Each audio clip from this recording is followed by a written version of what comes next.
Hi friends, నమస్తే. నేను మీ మనోజ్ రెడ్డి. ఈరోజు మనం ఎమ్మెల్యే రాజేందర్ రెడ్డి గారితో ఉన్నాం.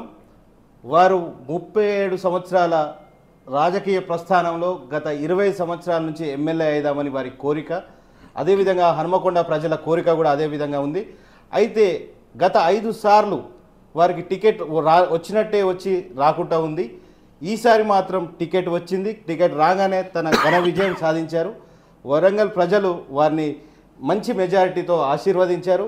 వరంగల్ ప్రజలకు ఎంతో మేలు చేస్తారు. రాజేందర్ రెడ్డి ఒక పార్టీకి ఒక క్రమశిక్షణ గల కార్యకర్తగా ఒక ఎగ్జాంపుల్గా సెట్ అయినరు. వారిని ఈరోజు మనం ఇంటర్వ్యూ చేయబోతున్నాం కేఎంఆర్ ఛానల్ తరఫు నుంచి. పట్టు వదలని విక్రమార్గుల్లా ఒక 20 సంవత్సరాల నుంచి టికెట్ కోసం ప్రయత్నం చేస్తూ ఈరోజు మీరు టికెట్ పొందారు. ఇవాళ సార్ని ఇంట్రడ్యూస్ చేసుకుంటూ, సార్ ఇన్ని రోజుల తర్వాత ఇన్ని సంవత్సరాల నిరీక్షణలో మీరు టికెట్ ఆశించినట్టుగా ఈరోజు వచ్చింది టికెట్. మీరు ఎలా ఫీల్ అవుతున్నారు? టికెట్ వచ్చినందుకు మీరు గెలిచారు. ప్రజలు మిమ్మల్ని భారీ మెజారిటీతో గెలిపించుకున్నందుకు హన్మకొండ ప్రజల రుణం ఎలా తీర్చుకోబోతున్నారు? ప్రత్యేకంగా మీరు అడిగిన దాంట్లో ఈ రోజులలో రాజకీయ విలువలు పొద్దుగాల ఓ పార్టీ, మధ్యాహ్నం ఓ పార్టీ, సాయంత్రం ఓ పార్టీలో తిరుగుతూ ప్రజలకు ఎక్స్పెక్టేషన్స్ ఎక్కువైపోయినాయి. నాయకులకు ఎక్స్పెక్టేషన్స్ ఎక్కువై రాత్రి ఏదో అయిపోవాలి. రాజకీయ నాయకులు ఎదుటి వారిని ఒక శత్రువు తిరిగి చూడటం, రాజకీయ విలువలు ఈ రోజులలో అవి లేవు. ఎంతసేపు నేను ఎన్ని పెట్టినా ఎంత సంపాదించుకోవాలి, ఏ పార్టీకి పోతే నాకు గౌరవం ఉంటుంది, పవర్ ఎంజాయ్ చేయాలి, ఇదే ఆలోచన ఉన్నది. కానీ రాజకీయాలు చేస్తూ ఉంటే పదవులు వస్తూ ఉంటాయి, పోతూ ఉంటాయి.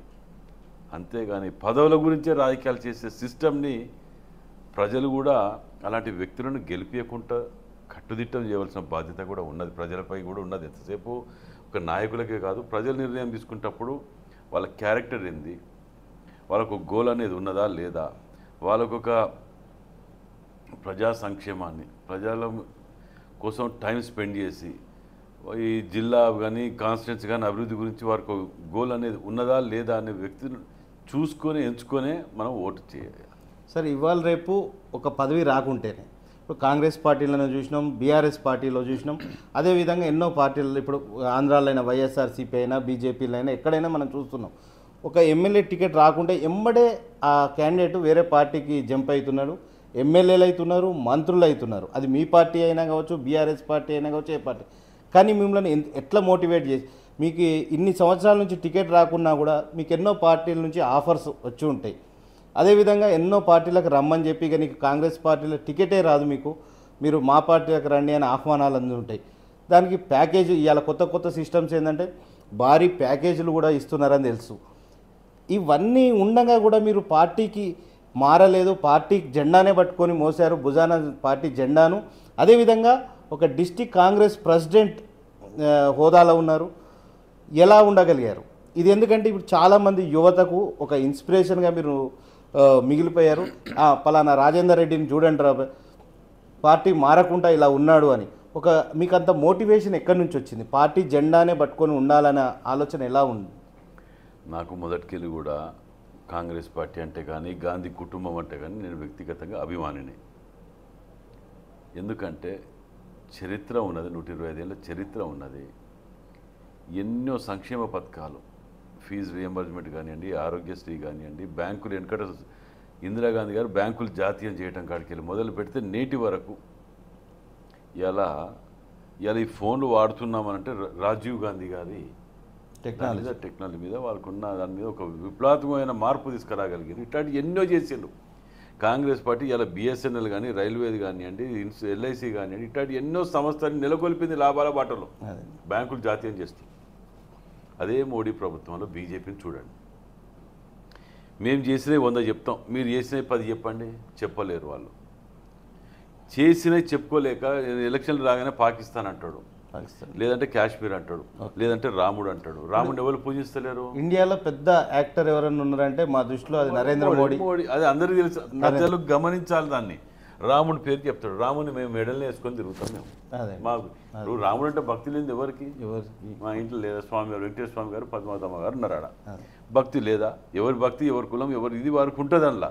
కానీ కొత్తగా వీరే ఏదో చేసినట్టు ఆ ఓట్ల గురించి చేసిన ఏం చెప్పుకోవడానికి ఏం లేవు వాళ్ళకు. ఎందుకంటే బిఎస్ఎన్ఎల్ అంత పెద్ద ఇన్ఫ్రాస్ట్రక్చర్ ఉన్నది. సమ్మక్క సారక్క జాతర కాడికి పోతే అది పనిచేసే ఫోన్ ఏదైనా ఉందంటే ఒక బిఎస్ఎన్ఎల్.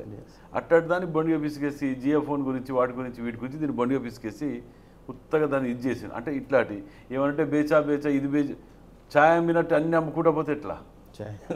ఛాయ్ వాళ్ళ ఛాయ్ అమ్మితేనే ప్రధానమంత్రి అని అంటాడు. అంటే చెప్పుకోవటం ఏ వ్యాపారం చేసే వాళ్ళకు ఆ లక్షణాలు అది ఉంటాయి. పార్టీకి ఇవాళ మేము ఇన్నేళ్ళ చరిత్ర ఉన్నా మాకు పేపర్ లేదు, ఒక ఛానల్ లేదు, ఆఖరికి పార్టీకి ఆఫీస్ లేదు ఇక్కడ హన్మకొండల. అది ట్రస్ట్ది ఇప్పుడు ఉన్నది. అది మాకు అంటే మేము ఎందుకు అంటున్నామంటే ప్రజలు గమనించాలి. కాంగ్రెస్ పార్టీకి ఎసెట్ గాంధీ ఫ్యామిలీ. ఇప్పుడు ఈ గాంధీ ఫ్యామిలీని చెడగొట్టడానికి ఒక ఆర్ఎస్ఎస్ కానీ వీళ్ళందరూ కూడా ఒక వ్యూహం ప్రకారం గాంధీ కంటే గాడ్సే గొప్ప అని చెప్పి తప్పుదోవ పట్టిస్తున్నారు ప్రజలని. ఇలా ఎలక్షన్లు రాగానే చెప్తాం కదా, ఆయన మతతత్వాలు రెచ్చగొడతాడు, ఆయన మాట్లాడతాడు, ప్రాంతీయ తత్వాలు ఈయన రెచ్చగొడతాడు. బతుకమ్మ ఆడలేదు ఇదివరకు, కొత్తగా ఆడేది ఏమున్నది? అలా బతుకమ్మ మీరు ఎన్నోసార్లు కండక్ట్ చేసిండ్రు, బతుకమ్మ వేస్తాం చూడండి, పద్మాక్షమ్మ గుట్ట దగ్గర చేసిండ్రు ప్రోగ్రామ్స్ కూడా. దాదాపు మేము ఒక 20 సంవత్సరాల నుంచి మీరు ఇలాంటి యాక్టివిటీస్లలో యాక్టివ్గా పార్టిసిపేట్ చేసిన సందర్భాలు చాలా చూసాం.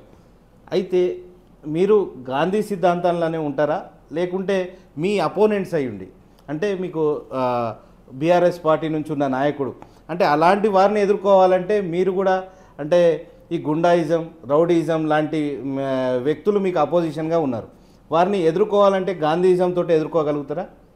చూడండి, మేము ఒకరి జోరికి పోయేది లేదు, మా జోరికి ఒకరు వస్తే ఊరుకునేది లేదు. అది క్లియర్, దాని ఎటువంటి డౌట్ అనుమానం అవసరం లేదు. ఒక చెంప మీద కొడుతూ ఇంకో చెంప చూపెట్టే గాంధీయవాదము మేము దానికి అభిమానం, అలా డౌట్ లేదు. ఈ రోజులల్లో 10 ఏళ్ళ అధికారంలో ఉండి వీరు చేసిన దాడిలు, దౌర్జన్యాలు, మా మనుషులని పవన్ని కొట్టడం, చచ్చిపెట్టలు బతకటం, నాలాంటి వ్యక్తుల మీద కూడా మర్డర్ కేసులు పెట్టడం, అటువంటి మర్డర్లు పెట్టిన అయినా ఓపికతోటి ఉన్నంత తప్ప ఎక్కడ ఎదురు దాడి చేయకుండా ఓపిక పట్టే కాడి పట్టినాం. ఇప్పటికి కూడా ఓపిక పడతాం. అయితే గతం 5 సంవత్సరాలకు ఇప్పటికీ చూసేది ఉంటే గత 5 సంవత్సరాల క్రితం రాజేందర్ రెడ్డి అంటే ఒక ఫైర్ బ్రాండ్ తిరగనే అంటే గొడవలలో అయినా ఎక్కడైనా కానీ అలా ఉండే. కానీ ఈ 5 ఇయర్స్ లోపల మొత్తం ట్రాన్స్ఫర్మేషన్ జరిగినట్టు అంటే మొత్తం మార్పు జరిగినట్టు ప్రశాంతంగా మీరు అవపడుతున్నారు, ప్రజలలో కూడా మీరు మమేకమై తిరుగుతున్నారు. ప్లస్ ఇంకోటి ఏంటంటే ఎమ్మెల్యే అన్న మాకు ఈ 2 months ఫీడ్బ్యాక్లో ఏంటంటే ఒక ఎమ్మెల్యే అంటే ఇట్లా అహంభావంతో ఉండే ప్రవర్తన కూడా ఎక్కడ అవపడతలేదని ప్రజల నుంచి మాకు వస్తున్న రిపోర్ట్. ఇది ఇలానే ఈ 5 ఏళ్ళు కూడా ఇలానే ఉండబోతుందా? ఇలా చూడండి, హనుమకొండలో ప్రశాంత జీవితం గడుపుతున్నారు అందరూ.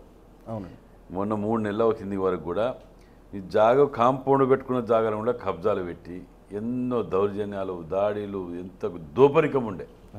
ఇవాళ 3 నెలల్లో సుమారు 300 కోట్ల రూపాయల ల్యాండ్స్ని రికవరీ చేసి ప్రభుత్వాలకు కానీ వీటికి కానీ ఒప్పచెప్పడం జరిగింది. సరే సార్, ఒక్క పాయింట్ ఏంటంటే ఈసారి మీకు టికెట్ రావడానికి అంటే మీ గాడ్ ఫాదర్స్ ఎవరన్నా ఉన్నారా, మీకు సహకరించిన వారు ఎవరు, అంటే ఎవరి లీడర్షిప్లో మీకు ఈసారి న్యాయం జరిగింది? ఎందుకంటే ప్రజలు కూడా ఎంతో కోరికతోటి ఉత్సాహంతో ఈసారి రాజేందర్ రెడ్డి గారికి న్యాయం జరిగిందంటే ఒక మన ఇంట్లో మనిషికి న్యాయం జరిగినట్టే ప్రజలు ఫీల్ అవుతున్నారు. దానికి ఎవరో ఒక నాయకుడు మీ పక్క నుండి బలంగా కొట్లాడే మీకు టికెట్, ఎందుకంటే ఇది కాంగ్రెస్ పార్టీలో టికెట్ వచ్చుడు అన్నది సామాన్యమైన విషయం కాదు. అది కూడా ఏంటంటే మీ సొంత పార్టీలనే మీ మీద అంటే బీఆర్ఎస్ పార్టీతో కుమ్ముక్కైన వాళ్ళు ఎంతో చేసిండ్రు. టికెట్ రాకుండా రాజేందర్ రెడ్డికి రాకుండా చేయడానికి కోసం ఎన్నో ప్రయత్నాలు జరిగినాయి, ఎన్నో రాజకీయ కుట్రలు కుతంత్రాలు జరిగినాయి. అయినప్పటికీ కూడా మీకు టికెట్ వరించడానికి మీకు ఎవరన్నా గాడ్ ఫాదర్ లాగా ఒక ప్రొటెక్షన్ లాగా ఉన్నారా? నాకు టికెట్ ఇవ్వడంలో మొదటి పాత్ర వహించింది మన ముఖ్యమంత్రి గారు రేవంత్ రెడ్డి గారు, ఉప ముఖ్యమంత్రి భట్టి విక్రమార్క గారు. వీరు ఇద్దరు కలిసి వాస్తవం చెప్పాలంటే పార్టీ నాకు బాకీ, నేను పార్టీకి బాకీ లేను. మీరు ఇంతకుముందు చెప్పినారు 38 ఏళ్లలో ఎన్నడూ నేను రోడ్డు మీదకి వచ్చి ప్రెస్ మీదకి వచ్చి టికెట్ రాలేదనో అదనో ఇదనో నేను ఎక్కడ కూడా రోడ్డు మీదకి రాలేదు. Senior most DCC president in Telangana 11th year running ఇవాళ 11 years అయినా నేను ఎక్కడ కూడా రోడ్డు మీదకి వచ్చి ఎవరిని బదనాం చేయలేదు. కాబట్టి నాకు అవకాశం వచ్చింది, ఇచ్చిండ్రు. పార్టీని నమ్ముకున్న వాళ్ళకు తప్పకుండా న్యాయం జరుగుతుందనడానికి నేను ఒకరిని రాజ్యసభ అనిల్కి ఇచ్చిండ్రు యూత్ కాంగ్రెస్. ఎన్ఎస్ఐకి వెంకట్కి ఇచ్చిండ్రు. ఇది ఒక పార్టీ పరంగా కుల మతాలకు అతీతంగా అన్ని కులాలను కలుపుకొని పోకుంటూ ఓ రోజు కాకపోయినా ఒక న్యాయం జరుగుతుంటానికి ఇంతకంటే ఇంకేం కావాలి? రాజకీయంలో మీకంటూ ఒక ట్రాక్ రికార్డ్ ఉంది. అంటే ఒక సామాన్య కార్యకర్తగా నుంచి మొదలై ఎన్ఎస్యుఏ ప్రెసిడెంట్గా కూడా మీరు చేసినట్టున్నారు. దాని తర్వాత యూత్ కాంగ్రెస్ ప్రెసిడెంట్గా కూడా చేసినట్టున్నారు. దాని తర్వాత కాంగ్రెస్ పార్టీ అధ్యక్ష పదవిలో మీరు డిస్ట్రిక్ట్ కాంగ్రెస్ అధ్యక్ష పదవిలో ఉన్నారు. అంటే అంచెలంచెలుగా ఎదగడానికి మీరు ఒక నిదర్శనంగా ప్లస్ మీ నెక్స్ట్ యూత్కి కానీ మీ కార్యకర్తలకు కానీ మీరు ఇచ్చే మెసేజ్ అంటే మిమ్మల్ని చూస్తేనే మీ లైఫ్ స్టైల్ మీ ట్రాక్ రికార్డ్ చూస్తేనే ఒక ఇన్స్పిరేషన్ ఒక మోటివేషన్ ఎంతోమంది యువతకు. ఇంకా ముందు ఎలా ఉండబోతుంది పరిపాలన అయినా లీడర్షిప్ని కాపాడు. ఇప్పుడు సపోజ్ ఎంతోమంది కాంగ్రెస్ పార్టీలోకి రావడానికి ఇప్పుడు ఉత్సాహపడుతున్నారు. కాంగ్రెస్ పార్టీ జాయినింగ్స్ విపరీతమైన జాయినింగ్స్ ఉన్నాయని చెప్పి మాకు వస్తున్న సమాచారం. కానీ ఇలా కొత్త వారు వస్తే పాత వారిని విస్మరించే ప్రసక్తే లేదని మీరు కొన్ని మీటింగ్స్లలో చెప్పడం మేము గమనించాం. అంటే అదే స్టాండ్ మీద ఉంటుందా, ఎలా ఉంటుంది? పాత కార్యకర్తలు అసలు సిసలైన కాంగ్రెస్ కార్యకర్తలు నాయకుని కోసం జెండా పట్టిన వాళ్ళు పార్టీ కోసం కష్టపడ్డ వాళ్ళకు మీ కాన్స్టిట్యున్సీలో పదవులైనా ఏవైనా కూడా వస్తాయంటారా? నా కాన్స్టిట్యున్సీలో 100% పాత వాళ్ళకు మొట్టమొదట ప్రాధాన్యత వాటికి ఇవ్వటమే. సెకండ్ ఫేజ్లో వచ్చిన వాళ్ళకు అనేది కంపల్సరీ నేను ఒక నిర్ణయం తీసుకుంటున్నా. కొందరు హార్డ్ వర్క్ ఉండి పని చేసుకొని అక్కడ త్యాగం చేసి వచ్చిన ఉదాహరణ అజీజ్ ఖాన్ లాంటి వాళ్ళు ఉన్నారు. లైబ్రరీ చైర్మన్ ఉండే, రూలింగ్ గవర్నమెంట్ లైబ్రరీ చైర్మన్ ఉండగా అన్ని హోదాలు ఉండగా వదిలిపెట్టుకొని నన్ను నమ్ముకొని వచ్చింది. అలాంటి వ్యక్తికి నేను మొదటి బ్యాచ్లో కూడా చేయవలసి వస్తుంది 100%. సో అట్లాంటి వాటికి నేను కంపల్సరీ చేస్తాను. నేను నా మనసులని కాపాడుకోవటం చేస్తా. కానీ ఓకే కావాలి ఓ రోజు. ఇప్పుడు నేను 37 ఏళ్ళు ఓకే పట్టిన, నన్ను దాన్ని ఇదిగా తీసుకొని ఇవాళ కాకపోయినా అన్న రేపు చేస్తాడు మర్చిపోడు అనే విధంగా ఒకటి. రెండోది 100% ఏదో విజిటింగ్ కార్డు కొట్టుకొని నేను కూడా సీనియారిటీని 30 ఏళ్ళు అంటే కలవదు కదా. గ్రౌండ్లో ఫీల్డ్ మీద పనిచేసిన వాళ్ళు ఎవరు, చేయని వాళ్ళు నాకు ఉంటుంది కదా. చేసిన వాళ్ళకు మొదటి ప్రాధాన్యత ఇచ్చి తప్పకుండా వాళ్ళని లిఫ్ట్ చేసుకుంటాం. సార్ లాస్ట్గా మీకు తెలియకుండా మేము సర్వే చేసి ఎలక్షన్స్ అప్పుడు దాదాపు ఒక 100 కుటుంబాలకు ఫోన్ చేశాం సార్. ఫోన్ చేసి ఎవరికి ఓటు వేస్తారు ఈసారి పాపం రాజేందర్ రెడ్డి గారిని గెలిపియాలని చెప్పి మా ఛానల్ తరఫున నా తరఫున నేనే పర్సనల్గా ఫోన్ చేశాను ప్రతి ఒక్కరికి. ఫోన్ చేసి నేను ఏం అడగలేదు. యాక్చువల్గా మేము బీఆర్ఎస్ పార్టీలో ఉన్నా, ఇప్పటికి కూడా బీఆర్ఎస్ పార్టీలోనే ఉన్నా. కానీ ఇది కేఎంఆర్ ఛానల్ తరఫుననే మిమ్మల్ని ఇంటర్వ్యూ చేస్తున్నాను. అయితే ఫోన్ చేసిన ప్రతి ఒక్క నా స్నేహితులు, నేను చిన్నప్పటి నుంచి పుట్టి పెరిగింది హనుమకొండ సుబేదారే కాబట్టి అందరికీ ఫోన్ చేస్తుంటే వారు ఏమంటున్నారంటే మీకు ఈ విషయం ఇప్పుడు చెప్తున్నా ఏంటంటే వారికి ఫోన్ ఎత్తగానే సారీరా ఈసారి మేము కాంగ్రెస్ కోటేస్తాం, నాయన రాజేందర్ రెడ్డి కోటేస్తాం, ఈసారి మమ్మల్ని ఓటు అడగకు అని చెప్పి ఏ ఫోన్ చేసినా కూడా ప్రతి ఒక్కరు కూడా ఈసారి మేము కాంగ్రెస్కి వేస్తాం. అంటే ఓటు నేను అడగకముందే ఓటు పలానా వ్యక్తికి వేస్తే బాగుంటుంది అని చెప్పకముందే ప్రజలే అభిప్రాయం ఇట్లా వస్తుంది. దాన్ని బట్టి నేను ఇక్కడ మన అందరికీ ఇంటిమేట్ చేసుడు కూడా అయింది మీ టీంకి. అదేంది రిపోర్ట్స్ ఇట్లా వస్తున్నాయి, రిపోర్ట్స్ ఇట్లా టఫ్ ఉన్నది అంటే టఫ్ లేదు. మా సర్వే ప్రకారం కేఎంఆర్ ఛానల్ ఏదైతే సర్వే ఇచ్చిందో ఆ సర్వే ప్రకారం ప్రతి ఒక్కటి కరెక్ట్ అయినాయి. ఎక్కడెక్కడైతే మనం గెలుస్తున్నారు, ఎక్కడెక్కడ బీఆర్ఎస్ పార్టీ గెలుస్తుంది, కాంగ్రెస్ పార్టీ అధికారం రాబోతుంది అన్నది కూడా ముందే టెలికాస్ట్ చేశాం. అయితే మీ విషయంలోనైతే మిగతా చోట్ల ఎక్కడ లేదు. కానీ ఇక్కడ హన్మకొండ ప్రజలు మాత్రం మీకు సెంటుకు 100% సానుభూతి. కాకపోతే ఒక రాజేందర్ రెడ్డి గారు డబ్బులు ఖర్చు పెట్టలేరన్న ఒక ఫీలింగ్లో ఉన్నారు. కానీ సానుభూతి పరంగా ప్రతి ఒక్కరి ఓటు మీకు వేయాలని చెప్పి వారే రివర్స్ ఫీడ్బ్యాక్ మాకు ఇవ్వడం జరిగింది సార్. ఇప్పుడు చూడండి, పట్టణాలలో కరీంనగర్, నిజామాబాద్, హైదరాబాద్ ఎక్కడ కాంగ్రెస్ గెలవాలి, విలేజ్లలో రూరల్లో గెలిచినాం. కానీ వరంగల్ పట్టణంలో 2 సీట్లు గెలవగలిగినాం. అంటే ఒకటి మేము చేసిన సర్వీసు. సరే డబ్బులు ఖర్చు పెట్టినామా పెట్టలేదా అది భగవంతుడు తెలుసు, ప్రజలకు తెలుసు, మీకు తెలుసు, అందరికీ తెలిసిన ముచ్చట. నన్ను మొదటికేలు కూడా నా మీద దుష్ప్రచారం చేయటానికి, టికెట్ రాకుండా ఉండటానికి అక్కడికి మొదటికేలు మొదలు పెడితే ఎలక్షన్స్ అయ్యే 30వ తారీఖు రాత్రి 5 గంటల వరకు కూడా అన్ని ప్రయత్నాలు చేశారు. నీ ప్రయత్నం అయినా 15,000 మేట నేను గెలవగలిగిన అంటే అది నేను చేసిన సర్వీస్, నా కష్టం ఉన్నది, నా త్యాగం ఉన్నది, వీటన్ని వెనుకనే నా విజయం ఉన్నది. ఇవాళ ఏమైపోయినారు, ఎవరైతే నన్ను ఇది చేయాలనుకున్నారో వారు తెరమేరుగా అయిపోయింది. ఇవాళ అవపట్ల పిక్చర్లో లేరు, పిక్చర్లో లేరు. ఎవరి గోతి వాళ్ళే తీసుకున్నట్టుగా. అంటే దీనికి బట్టి మీకు ఏమర్థమైంది, న్యాయబద్ధంగా నిజాయితీగా పోండి. మేము ఇవాళ ఇన్నేళ్ళు నేను చేసిన ఎన్నడూ ఒక్కరి దగ్గర ఒక చందా ఒక రూపాయి అడిగినట్టు ఒక్క పేరు చెప్పండి. నేను అడగలే. వీళ్ళ బతుకులు చందాల మీద బతికేటోళ్ళు, పొద్దుగాలిస్తే మందిని ముంచుకుని బతికేటోళ్ళు, వీళ్ళు చేస్తే ఏమవుతుంది, ఎవరు చెప్తే అవుతుంది అనుకుంటే అది పొరపాటు. డబ్బులు ఖర్చు పెట్టినామంటే మరి నా దగ్గర వీళ్ళు వాళ్ళని ముంచినట్టు అన్ని లేవు. మరి నేను ఎడపోవాలి అంటే డబ్బులు లేకపోతే రాజకీయంలో ఉండొద్దా? ఉండదు.